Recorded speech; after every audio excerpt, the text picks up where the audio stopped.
Hey everybody, Dutchman Mods and Repairs back with another video.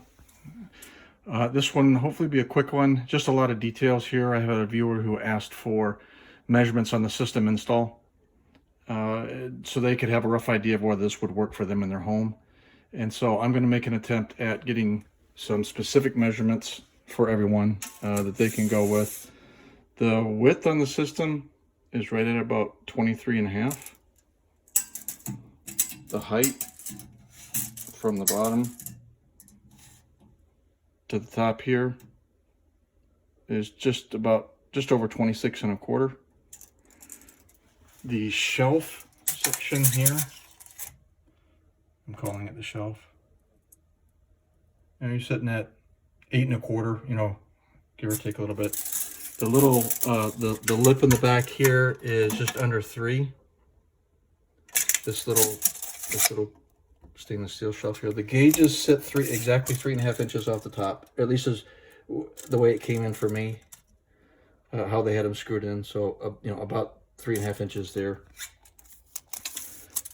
Some other measurements that I can give you. So I know that off the floor, my inlet and my outlet sit at about off the floor about 5.5 inches off center. But a lot of these measurements for the piping will be dependent upon how you run yours.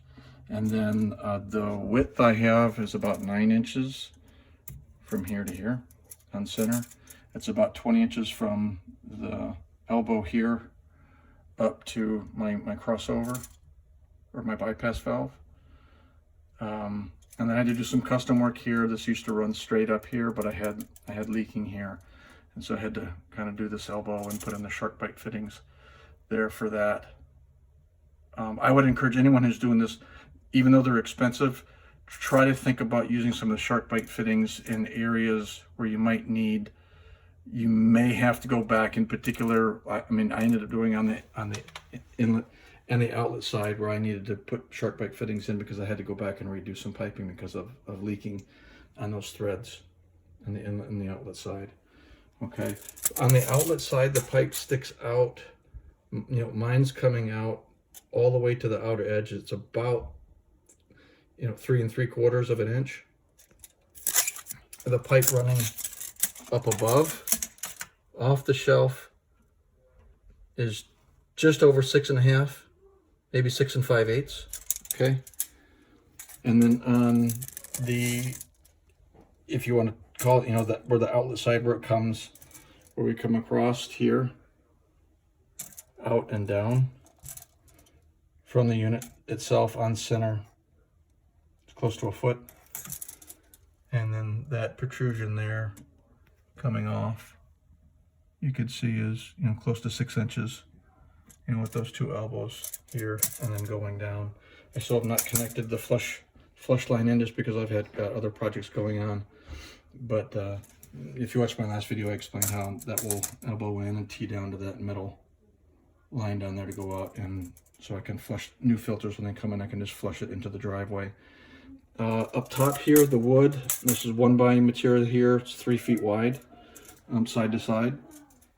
On the bottom is a 2x12 on the bottom with a 1x12 backing. That's just for spacing on the back of the unit where it rests, and that spacing matches the spacing for the plumbing and everything up top, because I did not want to have to worry about, again, with the drywall, I wanted to put support pieces into wood, and I used the 1x as the support there into the wall. And then there's a 1x here for an additional shelving for the unit, a 2x4, and another 1x that gives me my spacing out to give support to this inlet line, because I wanted to make sure there was something here. I didn't want any pulsations with water being turned on or off, by a high use item, flexing the line at all. So I believe that is as much as I can think of while I'm doing this video. If someone thinks of something that they want another measurement of, just drop a question down below and I will get back to you as soon as I can. Thanks for watching. Give us a thumbs up, subscribe. We appreciate it. Have a good one. Bye.